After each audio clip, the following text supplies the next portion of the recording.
নামে সজলধারা প্রকল্পের আওতায় থাকা ট্যাঙ্কি থাকলেও হাসপাতাল চত্বরে সজলধারা প্রকল্পের ট্যাঙ্কি থাকলেও জল থেকে বঞ্চিত হাজার হাজার রোগী। বাধ্য হয়ে জল কিনে খেতে হচ্ছে রোগীদের। ছবিটা নদিয়া কৃষ্ণনগর শক্তিনগর জেলা হাসপাতালের।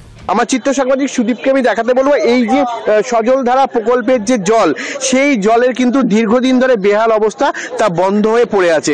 এবং এর পাশাপাশি আমি একটি কল দেখাতে বলবো, যে কলটি দীর্ঘদিন ধরে এখানে রয়েছেন, সেই কলটি কিন্তু ভাঙা অবস্থায় পড়ে রয়েছে।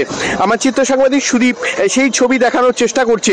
দেখতে পাচ্ছ তুমি যে কলটি রয়েছে, সেই কলটি কিন্তু সম্পূর্ণভাবে ভাঙা অবস্থায় পড়ে রয়েছে এবং যা সম্পূর্ণ ব্যর্থ। তুমি দেখতে পাচ্ছ কলের ডান্ডি এক অংশ পুরোটাই ভাঙা, যা কোনো রকম ভাবে চালু নেই এবং সাধারণ মানুষ যারা রয়েছেন তারা কিন্তু নাকাল হতে হচ্ছে। আমরা তো নিচে পরশুদিন এসেছি, পরশুদিন থেকে আমরা জল কিনে খাচ্ছেন।